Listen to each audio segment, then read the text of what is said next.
O maior tornado da história. 22 de maio de 2011. A cidade de Joplin, Missouri, estava prestes a enfrentar algo que desafiaria todos os conceitos conhecidos sobre tornados. Mas espere. Não estamos falando de Joplin. Estamos falando de algo ainda maior. Algo que a maioria das pessoas nem sabe que existiu. Algo que redefiniu os limites do que achávamos ser possível na atmosfera terrestre. Quando pensamos no maior tornado da história, nossa mente vai imediatamente para a categoria EF5 da escala Fujita melhorada. Ventos acima de 320 km por hora. Destruição absoluta. Mas e se eu te dissesse que o tamanho de um tornado não se mede apenas pela sua intensidade, mas pela sua largura? E se eu te dissesse que já vimos algo impossível?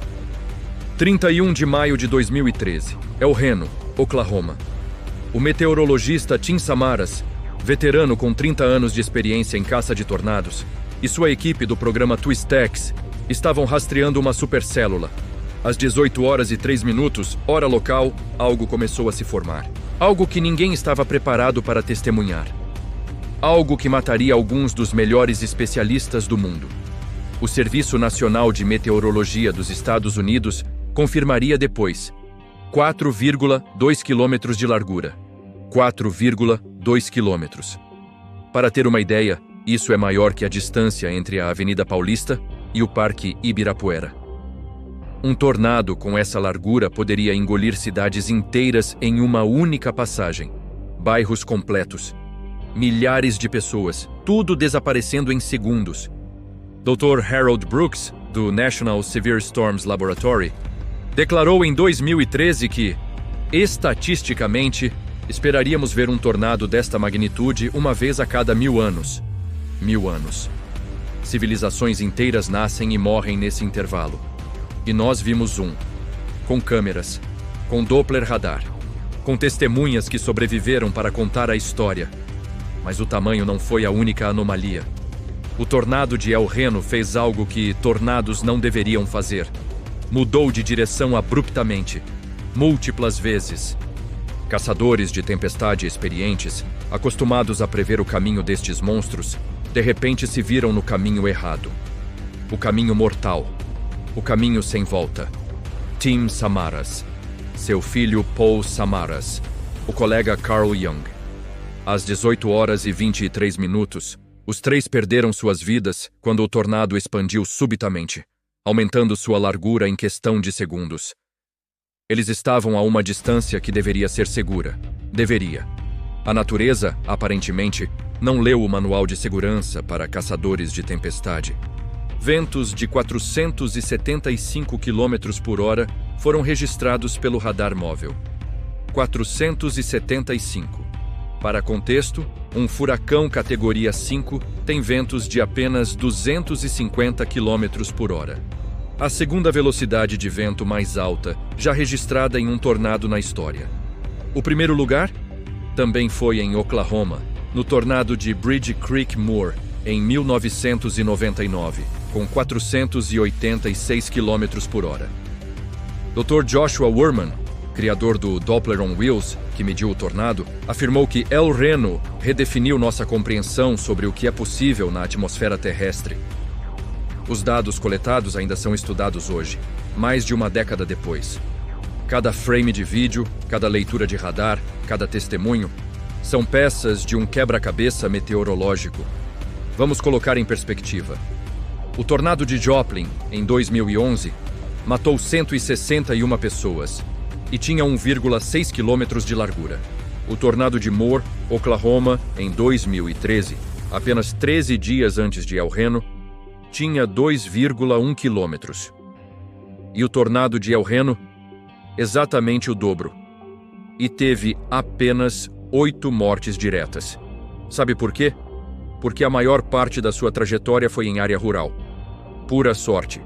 Greg Carbin, chefe de previsão do Storm Prediction Center, disse algo arrepiante em uma entrevista de 2014.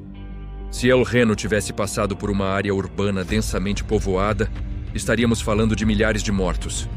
Milhares. A diferença entre uma tragédia e uma catástrofe apocalíptica foi geografia. Apenas alguns quilômetros de distância. o acaso decidindo quem vive e quem morre. Mas espera, fica pior. El Reno não era apenas um tornado gigante. Ele tinha vórtices satélites, subtornados orbitando o tornado principal, alguns com mais de 800 metros de largura, tornados dentro de um tornado. É como se a natureza dissesse: um não é suficiente, vou fazer vários. E funcionou perfeitamente. Aqui está algo interessante. El Reno foi classificado como EF3, não EF5, não EF4. Por quê?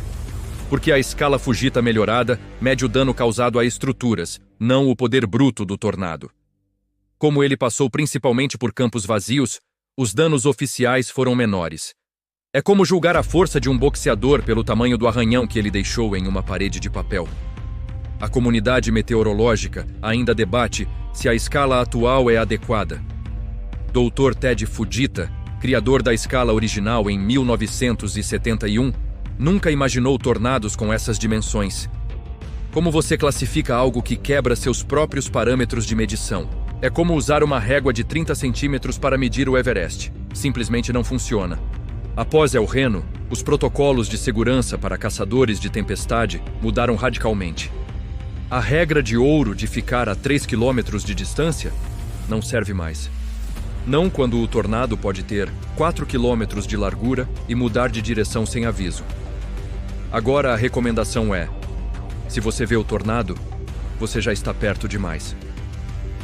2013 foi um ano particularmente violento para tornados nos Estados Unidos. Mais de 900 tornados foram registrados naquele ano. Oklahoma, no coração do tornado Alley, sofreu impacto após impacto. É como se a atmosfera estivesse testando os limites do que poderia criar. E em El Reno, ela encontrou o limite máximo. Ou pelo menos é o que esperamos. Os relatos de quem estava lá são cinematográficos. Um caçador de tempestades descreveu: era como se o céu inteiro estivesse descendo. Outro disse que não parecia um tornado, parecia o fim do mundo em rotação. Dan Robinson, fotógrafo veterano, afirmou que em 25 anos de carreira, nunca tinha sentido medo real. Até aquele dia. Até El Reno. O tornado ficou no solo por 40 minutos. 40 minutos de terror em movimento. Percorreu 25 quilômetros deixando um rastro de destruição. Mas aqui está o detalhe. Tornados normalmente mantêm um tamanho relativamente constante. El Reno expandiu e contraiu como se estivesse respirando. De 1 quilômetro para 4,2, depois para 2, depois para 3,5. Era como se estivesse vivo. Uma criatura atmosférica caçando suas presas, mudando de forma, adaptando-se, matando. O documentário Storm Chasers, que seguia Tim Samaras, terminou sua produção após sua morte. Ninguém teve estômago para continuar. A morte de Samaras marcou o fim de uma era da caça de tempestades. A era da inocência, onde acreditávamos que podíamos prever e controlar nosso contato com essas forças da natureza. Hoje, em 2025, temos tecnologia muito mais avançada do que em 2013. Radares mais precisos, modelos computacionais mais sofisticados, inteligência artificial analisando padrões. Mas sabe o que não temos? A capacidade de prever com certeza quando um tornado vai expandir de 1 para 4 quilômetros em segundos. A natureza ainda mantém seus segredos. El Reno não está sozinho na categoria de absurdamente grande. O tornado de Hallam, Nebraska, em 2004, tinha 4 quilômetros de largura, mas durou apenas alguns minutos nessa dimensão. E quanto aos tornados no Brasil? O maior registrado oficialmente tinha cerca de 800 metros, em 2015, em Santa Catarina. Mas a história muda rápido. Você sabia que não havia um tornado classificado oficialmente no Brasil até recentemente? Nossa Defesa Civil nem tinha escala oficial até 2013. Dr. Hernani Nascimento, da Universidade Federal de Santa Maria, tem documentado um aumento na frequência de tornados no sul do Brasil. Coincidência? Ou estamos vendo padrões climáticos mudando globalmente? Existe um limite teórico para o tamanho de um tornado? Segundo os modelos, sim. A física atmosférica impõe restrições. Mas esses mesmos modelos diziam que 3 quilômetros era praticamente impossível. Então, El Reno apareceu e disse: "Se liga no meu tamanho. A natureza tem um senso de humor peculiar. Um senso de humor mortal. 8 pessoas morreram no tornado de El Reno. Comparado com outros desastres, parece pouco, mas cada uma dessas pessoas tinha uma história. Tinha família, tinha sonhos. Tim Samaras dedicou sua vida a entender tornados para salvar vidas. Ele morreu fazendo o que amava. Existe ironia mais cruel? A natureza não liga para nossos esforços nobres. Como você se prepara para algo com 4 quilômetros de largura? Abrigos subterrâneos? Ótimo! Mas e se você estiver na estrada? Dirigir para longe? Para onde, se ele muda de direção? A resposta honesta é: você não se prepara. Você tem sorte de não estar no caminho. E pronto. É isso. Sorte. Hoje, meteorologistas do mundo inteiro estudam El Reno como um caso extremo. Um outlier estatístico, uma aberração. Mas e se não for? E se for apenas o primeiro de uma nova categoria que ainda não nomeamos?